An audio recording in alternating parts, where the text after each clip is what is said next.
Ladies and gentlemen, thank you and welcome to the 2013 Lending Hearts Gala presented by UPMC Cancer Center. I can't thank you enough for being here this evening. I'd like to start by recognizing the companies and individuals who have made this night possible. Thank you to our title sponsor, UPMC Cancer Center, our supporting sponsor, PNC, and our mission sponsor, Highmark, Blue Cross Blue Shield. Thank you to our gold ribbon sponsors, Mrs. Athena Saris and Saris Candies, Hematology Oncology Associates, Mr. and Mrs. Lawrence Gumberg, LG Realty, and thank you to our purple ribbon sponsors, Mr. Dennis Astorino and DLA plus Architecture and Design, Celgene Corporation, PGT Trucking, and Tube City IMS. This event has been generously underwritten by Anna and Ed Dunlap. Thank you very much. And thank you to Mrs. Saris for the beautiful boxes of chocolate. Thank you.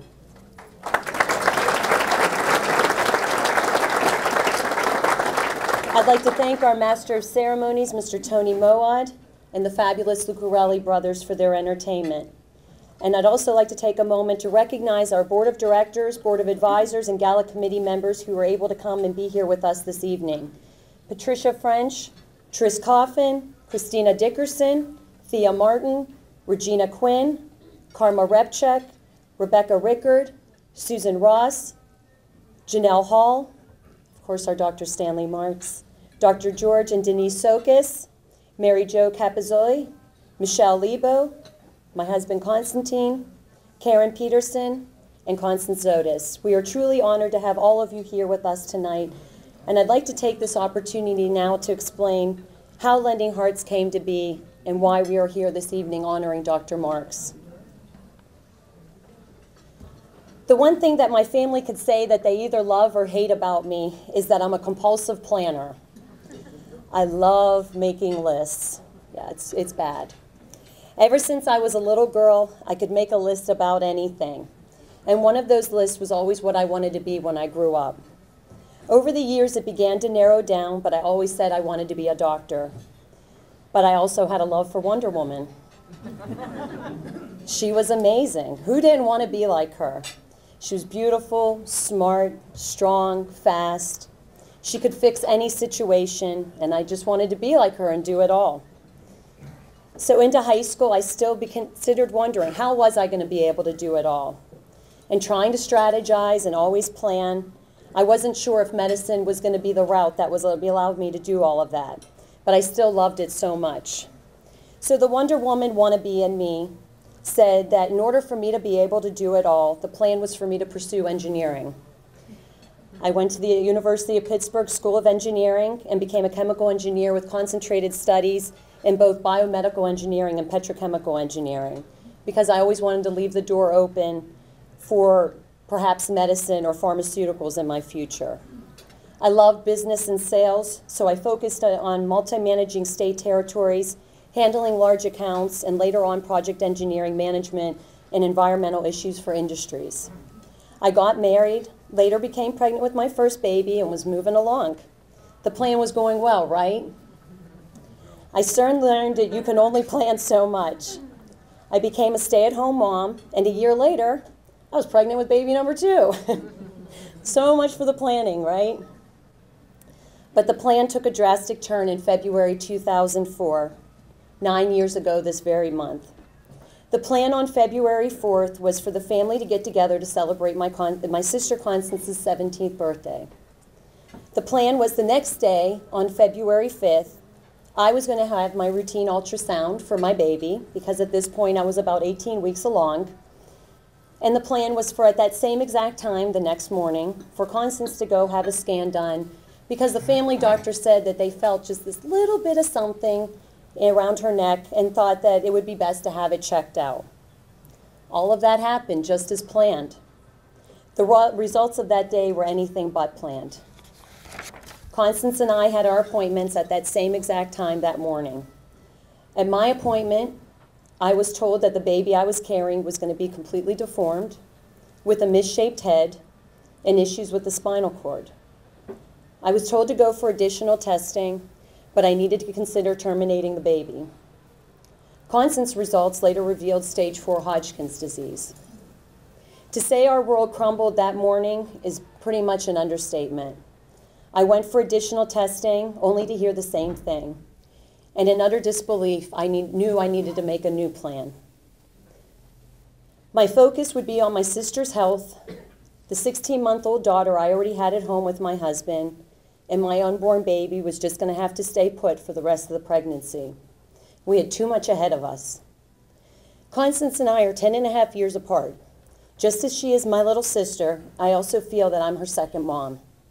For a parent to hear the news of their child having cancer is like none other. Although she is not my child, I felt hit with 2 life or death situations at one time. The next challenge was to find someone to treat her. I'll never forget calling Hillman Cancer Center and speaking with a woman who I only wish I knew her name. She was so kind. She was that voice I needed to hear. I explained to her everything, and I remember her saying that she needed some time, she was going to find a doctor, and that she would call me back. And when she called back, she said, I'll never forget her words, "Honey, I found a doctor for you. His name is Dr. Stanley Marks." And at that time, I unfortunately had no idea who Dr. Marks was. But I assumed that if he was taking my sister's case, he must have been somebody fresh out of medical school. Sorry. I quickly found out that I'm a big fool. So who is Dr. Marks?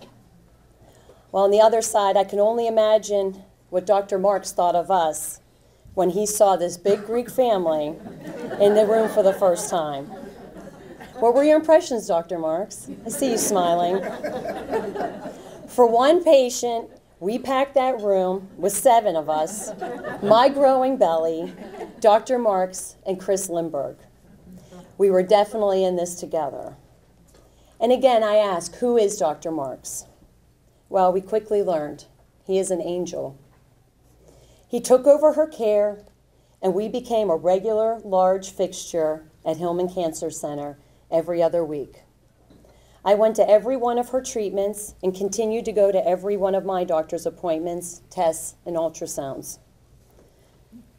So now we're up to July 9th, the day my baby was ready to be born. That evening, I was told I have a son. A boy? How could that be? What am I going to do with a boy? I'm the oldest of 3 girls. I have a daughter at home. I thought, oh my gosh. And I said, it can't be. They said, yeah, you have a son. Well, how is he? He's perfect. He has a perfectly round head, a beautiful straight spine, giant brown eyes. He has my little cow eyes. And he's just beautiful. They handed me a son for the first time in all those months, and that's when I broke. I broke down and I sobbed like never before.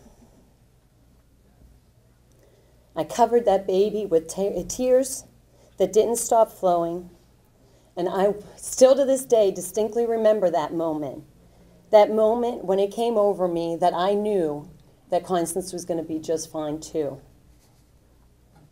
It wasn't an easy road. I remember Dr. Marks in one of our big group sessions saying that we had hit a crossroads and that we needed to make some decisions on her treatment. And again, following his advice, Constance finally went into remission. But it wasn't until I had baby number 3. Yes, a year after baby number 2, along came number 3, another wonderful little girl. And I remember Dr. Marks looking at me one day and saying, again?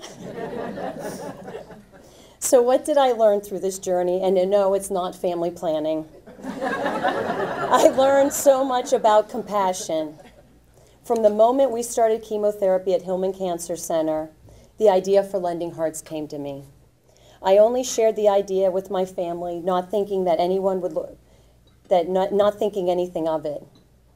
I would look around at all the other individuals there for treatment and wonder who was there for them. Was there going to be anyone at home to check on them?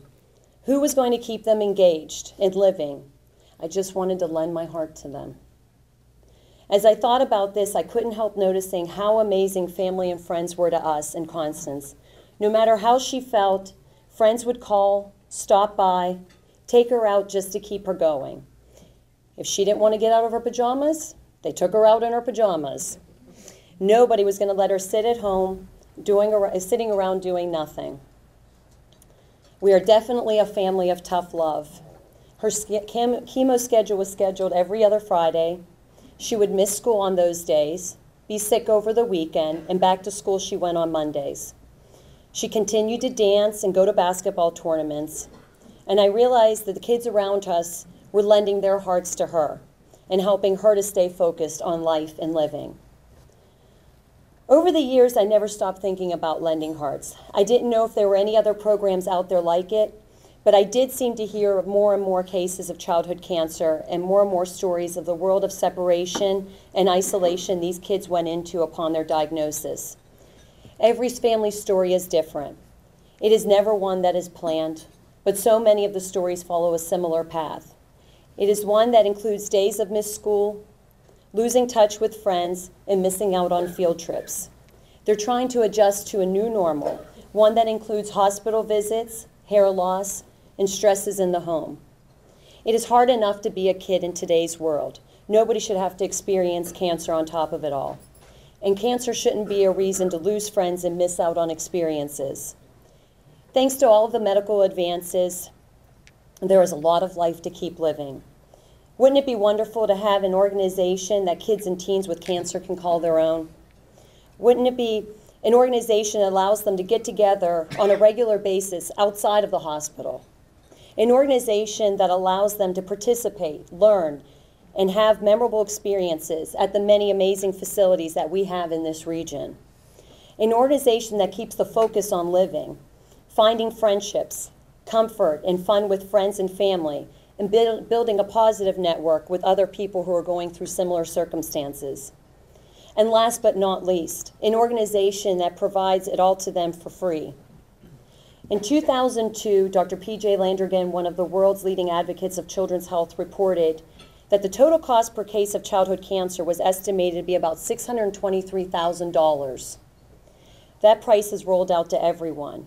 Everyone is impacted by childhood cancer, whether it's the immediate family, friends, neighbors, colleagues, employers. Childhood cancer costs everyone. It hits hard mentally, emotionally, and certainly financially. But the kids and families don't need to feel alone. They don't need to stop living until they are told they are in remission. And then once they're in remission, they're trying to establish yet another new sense of normalcy in their lives. So from 2004 until January 2011, I kept the idea of Lending Hearts to myself. It all changed in early January 2011 when I started to share a little of my vision. But I knew I needed to go to Dr. Marks and see what he would say. What did he think? Was this already being done?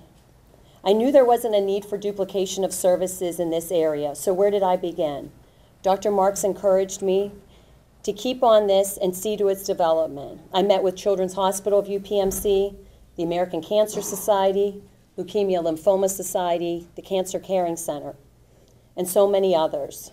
Along the way, I met and became friends with so many wonderful individuals who became members of our board of directors and board of advisors. In addition to all of those who I previously named, who are here with us this evening, there are also my dear friends, Mr. Charlie LaValle, George Omidos, Danita Knight, John Bettis, Margaret Diamond, Donald Ickert, and Gregory Pappas and Michael Callaghan, who are all part of our board of advisors. Friendship, care, and gratitude. This is the basis to Lending Hearts. All of the families and kids who are referred to us are our friends. Our supporters are our friends. Cancer shouldn't cause a person to lose a friend, but maybe it can help gain some new ones. Within 5 months, we were a fully operating nonprofit organization, and in December of 2011, we began our programming. It is our mission to raise awareness of kids and young adults who are battling cancer and to reach out to as many families as possible who have children either in treatment or in remission. We are doing this through our programming, collaborating with other organizations and businesses, working with the University of Pittsburgh and their graduate students on various projects, and implementing plans for the future. It is wonderful to make a difference in one family, 5, 10, 15, but it isn't enough. There are too many families in this region impacted by childhood cancer, and it is our responsibility to lend our hearts to them and provide them with the activities and programs that enhance, enrich, and embrace their lives. So yes, I cannot do any of this without my compulsive planning ways. And maybe I wasn't meant to be a doctor after all, but I hope I am still providing a healthy service. As for Wonder Woman, yes, I still dream of being her, but over the years I've developed an admiration for somebody else I consider a hero, a superhero. He is one of the very first people who lent their hearts to me and my family by taking my sister's case. He gave life to us and to so many others. I know that also includes some of you who are in this room this evening. He allows me and so many others to turn to him for advice or to talk, and he always makes himself available. And because of his encouragement and support, Lending Hearts was developed to provide a service that never before existed. His focus is always on the welfare of his patients. This is a man who I respect and admire for all that he does in the world of medicine and the community. I am forever grateful and appreciative to be able to call him a friend, and that is why the 2013 Lending Heart Friends Award is being given to Dr. Stanley Marks. Thank you, Dr. Marks.